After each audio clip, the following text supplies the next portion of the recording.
The world of Reverend Insanity punishes kindness. Clans treat their own members as resources. Righteous leaders hide exploitation behind rules and reputation. Demonic cultivators do not bother hiding it at all. Even friendship, family, and love can become weapons in somebody else's scheme. In this world, mercy is often another word for weakness. And yet, some characters remain kind. Not perfect, but kind in ways that seem incompatible with the world around them. Today, we are looking at 5 characters who feel too kind for Reverend Insanity.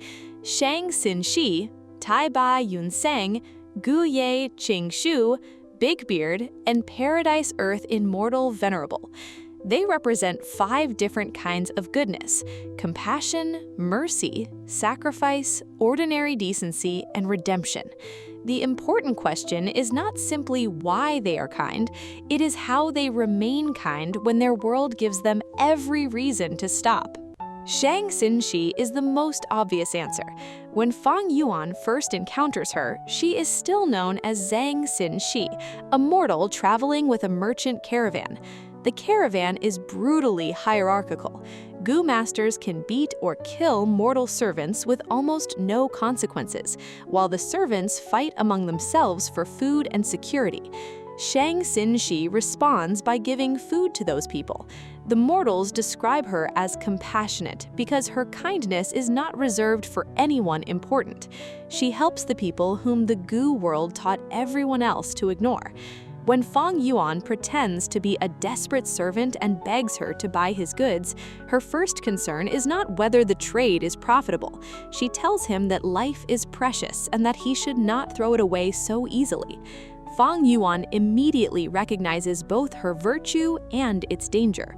From his previous life, he remembers that her benevolence became famous throughout the southern border. In one recalled incident, she knowingly risks being cheated because refusing to help might mean allowing an innocent family to starve. Even if the story is probably false, she will not gamble with someone else's life. That sounds hopelessly naive. But later chapters show that Shang Xin-shi is not foolish. She learns politics, builds businesses, sees through hidden motives, and eventually stabilizes Shang clan as its leader. Long after the caravan arc, she confronts people deliberately causing trouble in her market. She knows that some are exploiting her promise of compensation. She releases them anyway and honors her promise because protecting the clan's reputation matters more than recovering a pile of primeval stones. The narration stresses that her benevolence is supported by perception and a firm personal bottom line. The darkness of the world does not erase her kindness. It makes her understand the suffering behind people's actions more clearly. She even ends Shang clan's slave trade. At first, this lowers profits, but the clan's businesses later become more prosperous under her leadership. That is what makes Shang Xin-shi unusual. She sees cruelty, understands it, and refuses to reproduce it. In Fang Yuan's world, she grows stronger without becoming colder. My wife betrayed me, and my clan was annihilated.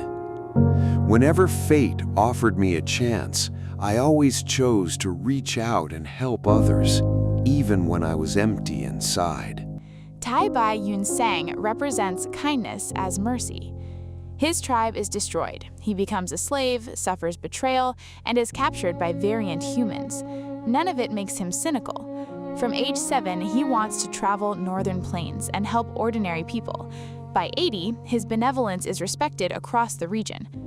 His greatest display of mercy occurs during the struggle for imperial court.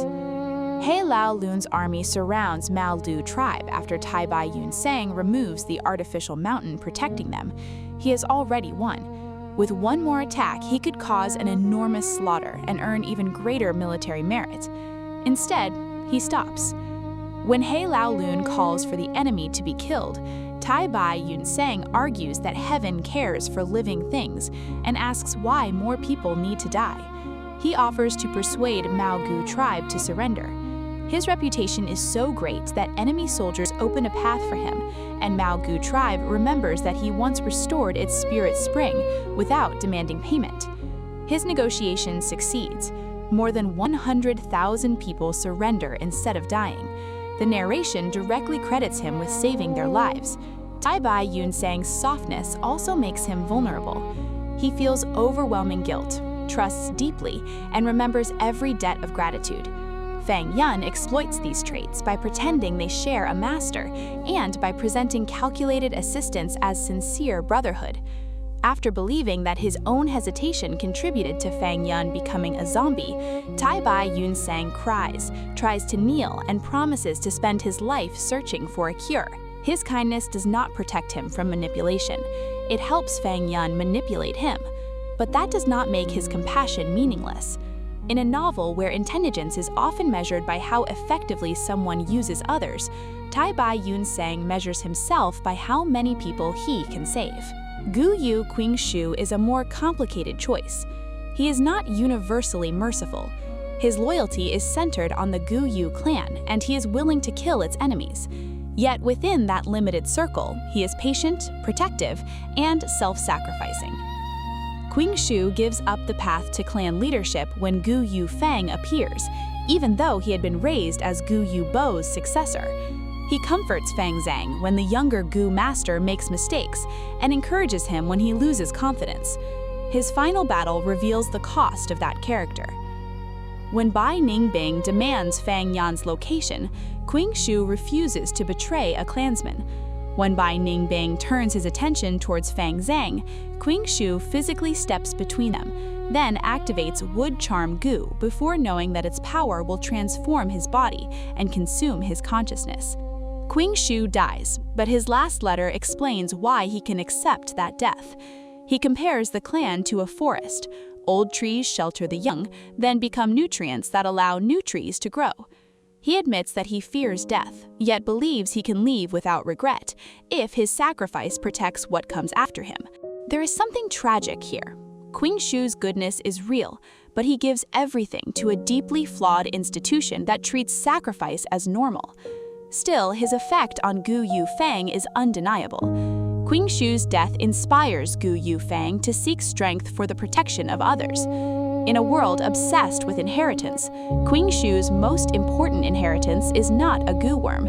It is the desire to become a shelter for someone else. This world is too big, while we are too small. You must have read the legends of Ren Zhu. There is a chapter which tells the story of the mini-man walking out of ordinary abyss. We are all mini-men, and we all want to walk out of ordinary abyss. You must continue, Fang Yuan. Continue living, continue persevering. It is a pity that all my Gu were destroyed in the battle. This is my advice to you, my only gift. To us minor characters, crying is of no use. No one will hear us, even if we shout. We can only persevere by ourselves. Persevere until you accomplish great feats, become extraordinary. Either that or embrace death. Big Beard is not a venerable, a clan leader, or a legendary expert. That is why he belongs on this list. We see him through a dream sequence drawn from Fang Yuan's own past. Chapter 1236 identifies it as Fang Yuan entering his own dream, while Chapter 1260 explicitly places the scene in southern border during his first life. Because the novel warns that dream realms can contain exaggerated details, the sequence should not be treated as a perfect historical recording. Its basis in Fang Yuan's first life experience, however, is explicit. Big Beard teaches the young Fang Yuan how to use his Gu. He watches the boy train from morning until night and worries that Fang Yuan's low aptitude will eventually crush his enthusiasm. He is simply an unsuccessful older cultivator helping a younger one. During an attack on the caravan, Big Beard saves Fang Yuan from a falling boulder, then rushes away to protect the caravan's young master, the same privileged man who later refuses to spend a precious healing Gu on him. Big Beard is poisoned while saving someone who considers his life worthless. Young Fang Yuan climbs a dangerous cliff to gather medicine, but the herbs cannot save him. As Big Beard dies, he does not ask for revenge or repayment. His final gift is advice. Ordinary people may never be heard, so they must continue living and persevering. This character lets us glimpse a Fang Yuan who once cried for another person. Big Beard's kindness did not change Fang Yuan's destination, but it remained deep enough in his memory to return inside a dream.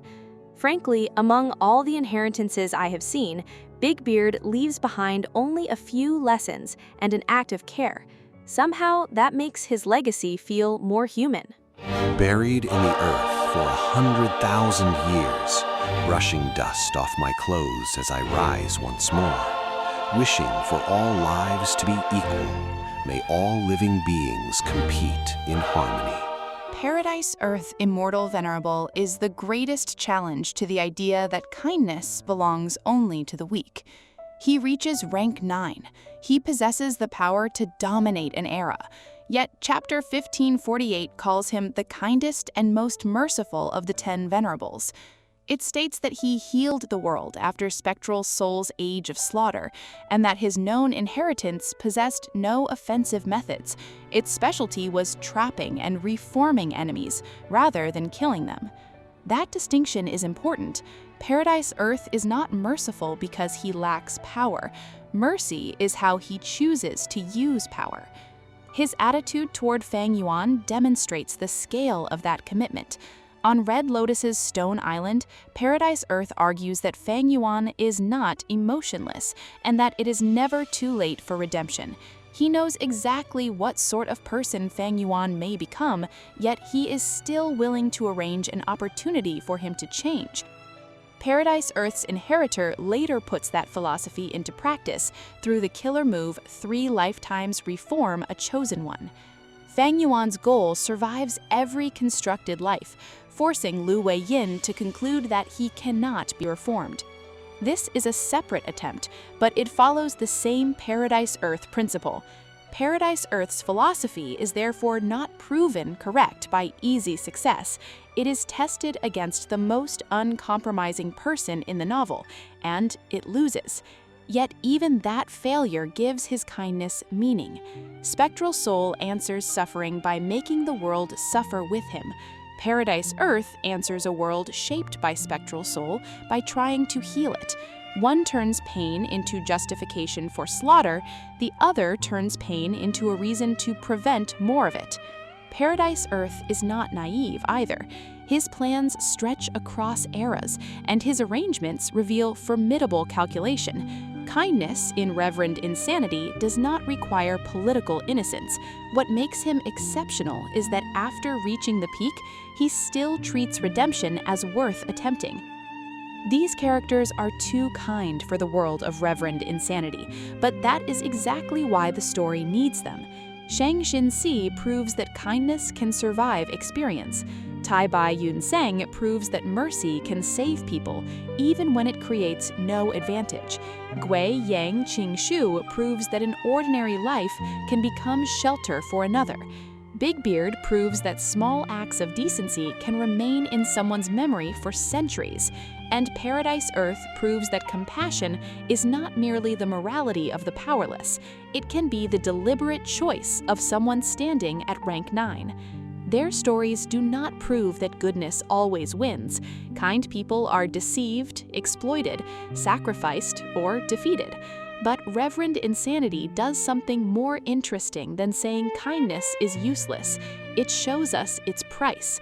Fang Yuan sees kindness as a vulnerability because it gives other people influence over your decisions. These 5 characters reveal the other side.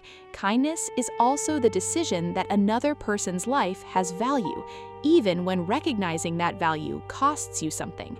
They are not misplaced because they are too gentle for the goo world. They are essential because they expose what that world destroys. Without them, cruelty would look natural. Because of them, we understand that cruelty is a choice.